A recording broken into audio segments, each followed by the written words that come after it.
Show started here. John, how are you? All right, all right. This is It's been a long great. time. I'm so Yeah, excited. this is like a happy reunion. I All know. right.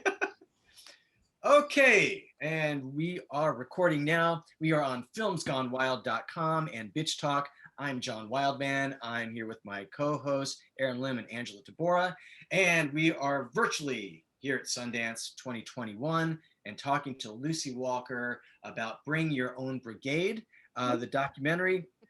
And Lucy, we're going to have you introduce your film to the folks who have not seen it as yet before we dive into this and before we go into our reminiscing of, I think, 20 film festivals I've had that you have been present at over the past decade.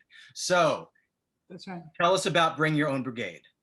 Bring Your Own Brigade is a new feature documentary, and it's about fire. It's about these terrible mega fires that we are having, and about the human beings that are caught up in them, and the stories, and wanting to get to the bottom of what firefighters are going through, what residents are going through, and what's going on. Basically, what is going on? Mega fires, WTF. And Yes. yeah, and by the way, let's solve them. Can we? Are we okay? Are we going to burn? Because I don't want to. So well, I think I think Erin is going to lead off here, I believe. But I just wanted to, before she started, as we start grilling you about the film, I do want to say initially that the three of us, last year we had on Ron Howard with his film about Paradise, and it's a tough film to watch and what have you. But I have to say, your film, I was putting it this way. I debate on Facebook a lot, and I'm someone that's always looking up research, and I'm always like going and posting background and backup or whatever. And your film hits this from every goddamn angle you can think of, and that we didn't even think of. To your immense credit, I mean, it is devastating to watch, and the film, every different turn that you take, I'm going, holy shit, I didn't even think about that part of it. Jesus Christ. And there's that too. So we were overwhelmed by Bring Your Own Brigade, and now that I've hyped this to the extreme, I'll hand it off to Erin. Oh, Jesus, John, I thought there was a question there. Yeah, there are a lot of stories within this umbrella. I will say fuck Kim Kardashian forever. Thank you for reinforcing my feeling about her and her family. And but to that storyline, you talk about them hiring a private firefighting brigade. And also, can you talk about more of that? And if you found that the wealth gap between those fires down in Southern California and up in Northern California, I mean, there's a lot to unpack there. So I wanted to see if you could talk more about that. there is, I'm just realizing, which mic am I on? Oh no, I think maybe I just need to check we're on a good mic. Just panicking about the mic. But should I not panic about it? If you can hear me, that's fine. I do have a We're good. We're all good. Good? We're all good. Okay, good. I may get closer to my good mic. When you're in hell, you're in hell. It doesn't matter if you're rich or poor. And I think these people caught up in the fires and the firefighters, I think we're all really bonded. And I wanted to make the film that really includes everyone. One of the things I loved about the film actually was I got out of my own bubble. I've lived in, these urban, cosmopolitan, kind of Democrat-leaning, progressive kind of places. And I really loved visiting these more rural areas and meeting more people that, just think differently than I do about things. And I think the film is about how we're going to come together, not to have our Biden unity moment, but I think it is a Biden unity moment. I think that the film is about how we're not going to solve this on our own. And I think, speaking as someone who immigrated from England to California on my own, and as many of our, ancestors did, your ancestors did, I personally immigrated myself. But I think that now it's sort of about like, oh my gosh, this problem is so huge. We're going to have to come together. And I don't even blame Kim for the private firefighters. I'm sure her insurance company made her do it actually. And because this is the pickle that we're all in. And so, and it is a complicated story. And thank you for saying there are all these different angles. There just are. And actually there was a lot to research, but I really wanted there to be a place where people could look at the whole problem, because it is kind of a holistic 360 thing that we're in that's causing this problem. I think if fire was a simpler problem, we'd have solved it. And there's a reason we haven't solved it, and we're having these bigger and bigger fires, 2020 being the worst year ever.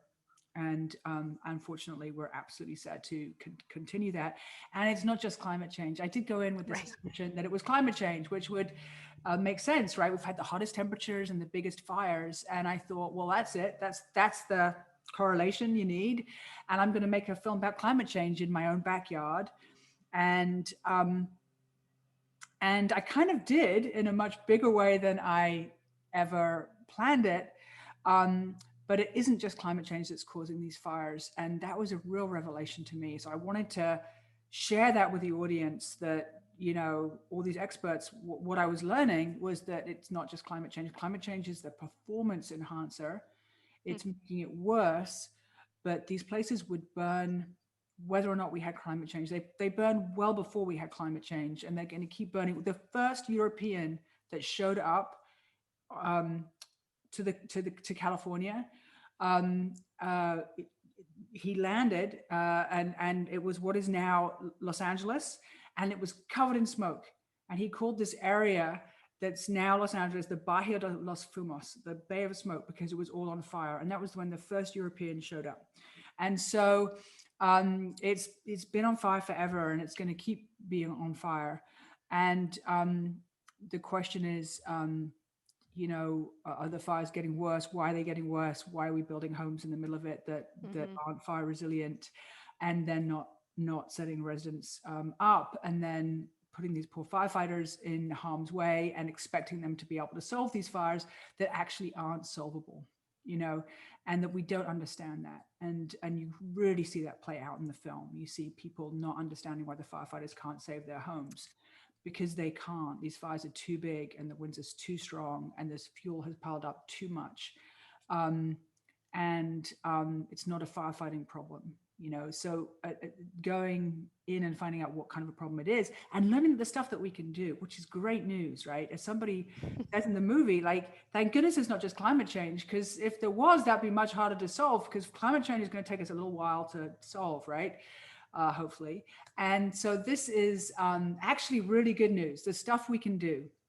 But then you start to get into, well, why aren't we doing it? And it got really interesting to watch. Yeah. Yes, Right? exactly. That was infuriating, among other things. And I really think that Bring Your Own Brigade could be the title of the making of this documentary as well, because the sheer knowledge and research and people that you had to bring, experts and such that you had to bring, is just insane. So thank you for the crazy amount of work that you put into this. Thank you for noticing that. It really, really was. It was a crazy amount of work. I had to be a little bit obsessed, or I would have just, there were so many times when I thought, like, can we stop now? Like, say that's like, you don't need to know the rest of it, you know, but you do. You kind of, I really wanted personally to understand the whole story.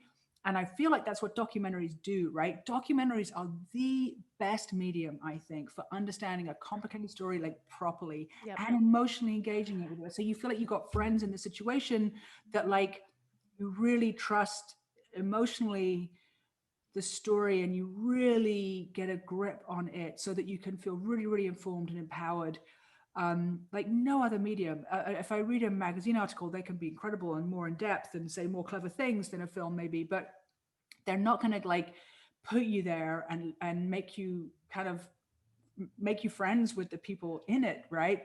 In a way that you could see them on the street and just, they'd be like friends to you, and you'd really know what their life is about, for example. And I just think film is the best medium for that, and that's why I persisted. Yeah. Well, you know, I think one of the things amidst all this that I really, really appreciated, but you just touched on a little bit ago, was the historical aspect of this. You know, I'm a huge fan of the political historian Heather Cox Richardson, and because she, you know, she lays out a lot of shit that we're going through politically, and then gives us the background, like, you know, how the misuse of socialism actually began during Reconstruction in the 1870s, because white people didn't want to let black people own things, and so they said it was because of socialism. That's the problem. It's socialism, and today we're still dealing with that. Mhm. And so the fact that even with this, we're, of course, climate change, of course we're talking about that, and of course we're talking about the electric company, and of course we're talking about clear cutting, but you even take it even further to literally showing us the dominoes through the years that have done this. So my question, and I actually do have a question this time, but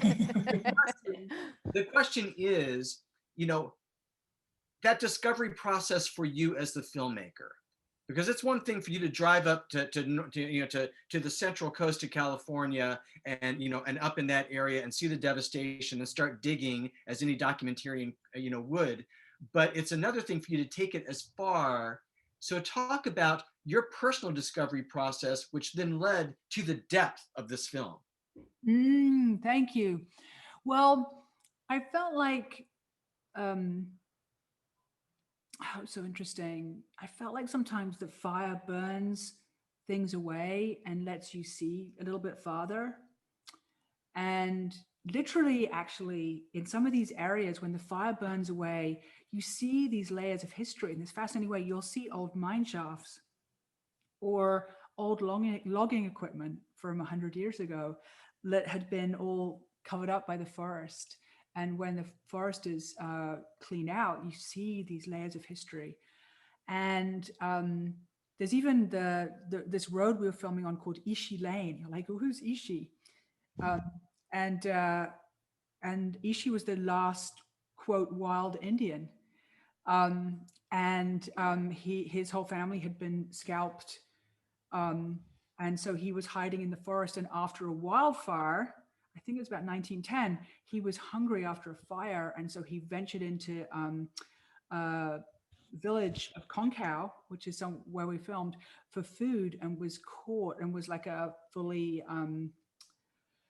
sort of uncontacted person, because he'd been very small when his family had been brutally murdered in front of him, and he'd just hidden and witnessed it, and then been too scared to come out and ever again. And so this area that we're in of California, I guess I can't believe how close the history layers are to the surface, and that me as a newcomer, maybe it's my kind of beginner's mind kind of goggles, I'm a newcomer, so I can ask these dumb questions like, well, what happened here? And coming as a Brit to California for my film career, and loving the nature, and I love California. It's such a beautiful, fun, fresh, outdoorsy lifestyle, but you've got the work, the creative work, but the fantastic, spectacular nature, right? And you think, well, this place is great, but like, put the fires out, right? And so actually kind of unpicking my own journey and thinking, well, yeah, I have this kind of entitled feeling that I want to control nature, and that I've come on my own and I'm going to get what I want, and that's my dream, and then realizing like, oh gosh, I'm not the first European that did that. In fact, we've had these waves of booms with the Silicon Valley, whether it's music, Silicon Valley, aerospace, and the gold rush, and then also the timber boom, which I'd never thought of. Who's thought of the timber boom? Actually, the houses right around the fire that we take a really close look at in Paradise, actually the trees there, they say built San Francisco.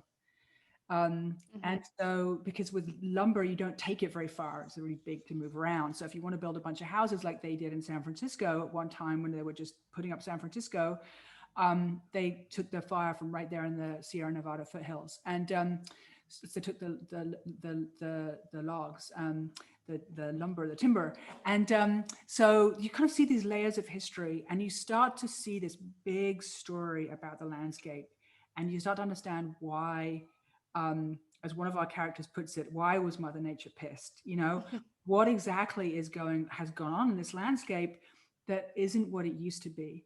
Because these fires are bigger, they're on a scale we've never seen before, and they're killing so many people and so many animals, and burning such a huge acreage, and burning so much hotter than before. So even really fire adapted species, these iconic California species like the giant sequoia, which I revere. I looked at those pictures and picture books of a car driving through a tree, not probably very good for the tree in retrospect, but really exciting to see as a girl growing up in England with like wonderful trees, but not that tall or old, right? You look at these trees and you know that this like California is this like epic, you know, scale. And to understand that these incredible creatures, the oldest, biggest creatures on the planet amongst them, you know, and their seed pods, you know, don't open until the fire comes through, and the heat melts it, right? And the seeds come out. So they literally adapted for fire, right? They don't even reproduce until there's a fire. And they're getting burned because the fires now are too hot. You're like, something is off. This isn't the normal way these forests used to burn. Something's really different happening here. And also learning, which was really crazy to me, that these fires happen all the time. And even actually in Paradise, which is one of the fires we really look at, last summer in 2020, another fire burned in that killed 16 people already. So just less than 2 years later, 16 people were killed again in a really horrible way when a fire just came through really quickly. And so I think we've got to look at that, and more people are pouring into these areas because we're all looking for houses, right? And so we're kind of, you know, really, a lot of us are really in horrible danger. And so the more I knew about that, and the more I talked to these people who've lost their houses, it's devastating, you know, and it's not just people that die in the fires. I mean, the stress of what people go through. I just actually had a terrible, sad shock. I've been trying to find people to invite them to the premiere. And actually one of them is in hospital due to injuries sustained in the fire still. And I thought she was doing okay, and she's the mayor of Malibu's wife. She's back in the hospital. And another of our characters has passed away. And he was this very traumatized young man who says that he'd seen the people being burned to death, and he looks very visibly traumatized. And sure enough, he has just died. And doubt the trauma was really that precipitating factor, I would say. And so you've realized that the toll it's taken, it's not just that death toll, which was bad enough. In Paradise, it was 85 people in that one day, in the most sort of frightening kind of a death as well. Not the kind of death that you can say, oh gosh, well, that was a nice peaceful way to go, you know. Really difficult stuff. And but it's not just that, it's the real, it can have some really difficult impacts on people's lives, and a lot of people homeless and really hurting, or even dying after the fact. And so I felt really moved by this and really determined to try to understand it. And the firefighters, I think, were really helpful as well, because they know that the public doesn't really get it, and sometimes, and they really want the public to understand it better, so that they can be better allies to themselves, and also just be safer. And so the firefighters were really amazing about everything, by the way, and they are also good looking, but let's not talk about it's a prerequisite. Unbelievable people. Just they're unbelievable people, right? They just are the best people. They just want to help, and they're so smart and so good. And I always work with them, like, will you teach me how to like think like a firefighter? Because they're just so good at thinking in crises. And you see in the film as well some of the incredible acts of like above and beyond what they're trained to do, or what you could expect a human being to do, and how they really saved hundreds of people by individual acts of just courage and thinking kind of calmly and creatively, actually, in really, really crazy corners to save themselves and just whole bunches of people around them. And so it was incredible, but they're really also, they let me in the truck with them during fires, and they really let us in that way that I think makes great documentaries, because the audience doesn't want the polite version. You know, you're sitting there, you don't want to hear everything's fine, you know, because it's not true and it's not helpful and it's not interesting either.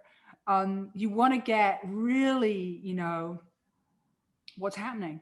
And so only I feel like some people have that gift of really opening up, and those are the people that as a filmmaker you want to find. And because you know those are the people that the audience is going to really that feeling of like really getting to know what they're going through, that's so uniquely the gift of documentaries, I think. And the firefighters really let me in. So I think you really get their perspective as well. And they really need people to understand what's going on. So people really wanted to share, and the residents as well just let me, you know, in. And we have one particularly amazing story that I don't want to spoil it, but it kind of just like, if you wanted a story that kind of exemplifies kind of how human beings like can not just defy death, but also kind of embody life, you know, and the amazing ability of life to renew and move forward. I think that there's one story that like writes a beautiful arc for me, and I felt very just a real arc of life and death that was incredible to witness, actually. I'm glad you mentioned that at the end, because you know, unfortunately we are, you know, out of time. And again, to your credit, you know, we could frankly do an hour version of Yes. our show. Yes. Aspect of this. And because I know also, I believe Angela, is your brother-in-law is a firefighter? Yeah, he is in LA County. Yeah. Oh, there you go. Yeah, and they're amazing, and I can't handle firefighters being criticized. I'm sure we're all fallible, etc., right? But the firefighters are really when it all gets too tough for regular people, like we call firefighters, right? And they're there and they'll take care of everything that's just like too advanced for normal human beings to handle. And like they're kind of they are real heroes. But I also want to make sure that we don't just hero worship them, that we also actually like show up and do the work that means that they can do their jobs and stay safe. And understand also what they're going through, and don't expect them to be superheroes, because no one's wearing a cape. You know, they are actual human beings. And no, we're not in the comic books here. So I think that's sort of also what I wanted to really be clear about. Well, and again, and I also want to be clear for anybody watching this interview, because I don't want to lead anybody astray thinking that this is, you know, a dry broccoli movie kind of approach to this, because you really do get into the humanity, and you know, and whether it's those firefighters, or whether it's, you know, the tragedy of the people, that again goes to the incredible frustration on their short-term memory, you know, as far as what they need to do to protect themselves afterwards. So there's a tremendous human element to this, as well as all the factors. Again, the film is Bring Your Own Brigade, and we've been talking to Lucy Walker. Lucy, of course, it's always wonderful to talk movies with you, and thank you for being on the show. Yay, thank you. I'm so excited to chat to all of you. So really, thank you so much. Really cool. Thank you. Thank you so much. Yes, we can listen to you all day. That was really, really good. All right. Well, anytime.